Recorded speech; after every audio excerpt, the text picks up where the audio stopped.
Welcome everybody to my first blockchain gaming review.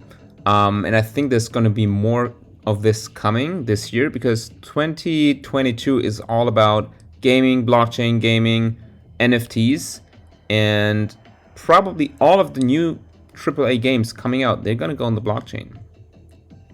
And CryptoCitizen, which you can see here right now, is one of the first AAA games going onto the blockchain, and I will show you now what the big difference is between blockchain games and traditional games.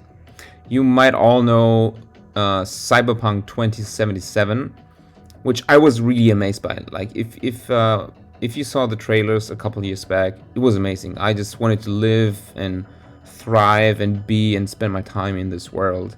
And then it came out and it was cool.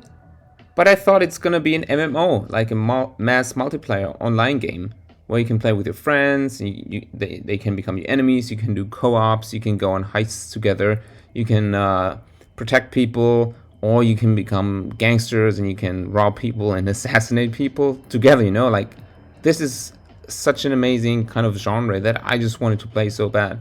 And then the game came out, and it was a single-player RPG. It was still great, you know, like it had amazing graphics, but these games kind of feel dead to me. Like there's some kind of, you know, it's just a computer. It's not really alive.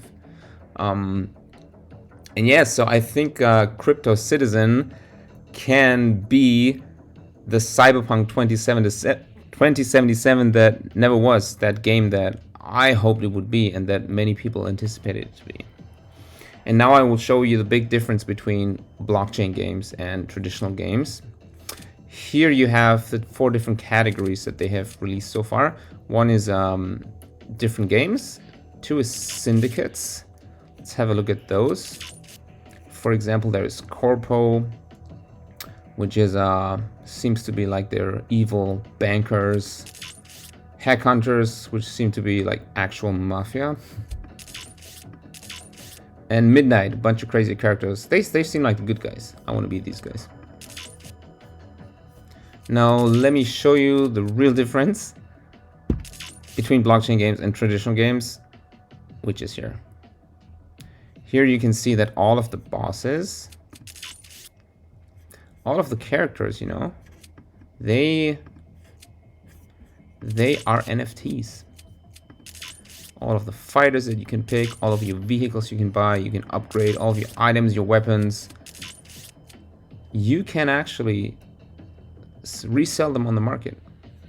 And this is the big difference, because in CyberPunk 2077, no matter how good you were, no matter how long you played the game, no matter how strong your character was, you couldn't do anything with it. It was just encapsulated within the game. You couldn't trade it anywhere, you couldn't sell it anywhere. But here, this is the crucial difference. On a blockchain game, all the items you have, all the characters you have, you can resell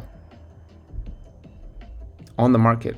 If you acquire a very epic item, you could resell it for $1,000, you know? And that's like a monthly salary in most countries in the world. And if you're a really good player and you ascend in the ranks and your character becomes very powerful, you might be able to sell it off for like $10,000 or $100,000, like an annual salary, just to play a game. This is like the huge difference that blockchain games bring. All right, now, and dominance I think is similar to the syndicates, yeah. And now I will show you what they have released in the alpha. So there's going to be a fighting game coming up soon. And now there already is a racing game. You pick a driver in a vehicle, match your opponents, win cyber cash. And here you can select your character. They have different kind of attributes. Let's pick this guy. He looks cool. And here we pick this car. This is like the what's it called? Fifth Element car. I kind of like that. Let's pick that one. Right. 1 versus 1, 1 versus 7. I'm gonna pick 1 versus 7. And here you can already see the world in the background a little bit, like the skyscrapers and everything. And I've already seen some more, some later graphics that they're gonna add, and they look really sick. Like, they look 100% realistic. And yeah, so I think this game, once it fully launches, is just gonna blow you away. I think we could maybe even expect the same level of graphics as the actual CyberPunk 2077 game, and that would be really insane. Like, this would really propel, you know, blockchain gaming into new realms. All right, now here we see different characters, different cars. Oh, 0.58. 0.85 being B. I'll get some values there. Alright, now let's play that game.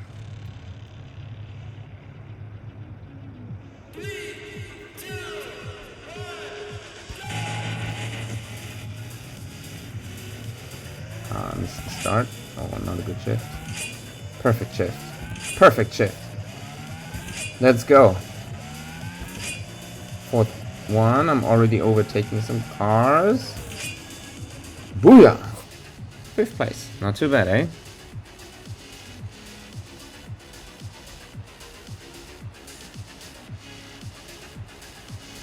All right, that was fun.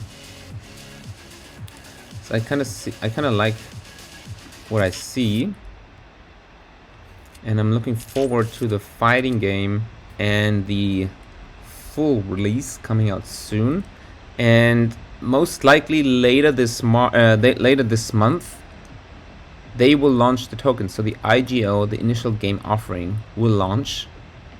And I think it's gonna be a big multiple because it's one of the coolest kind of blockchain games that has been launched in the realms of Illuvium, Blocktopia, Victoria VR. I think this is at the same level. So, and you know what the market caps of these games are. Like, they're in the billions pre-launch. That's how crazy blockchain gaming is. Like, it's the most insane market right now. That's why I think the biggest multiples you can see in blockchain games. All right, and that concludes my review for today. And I'm looking forward to comes out from CryptoCitizen over the next couple of weeks and months. See you next time.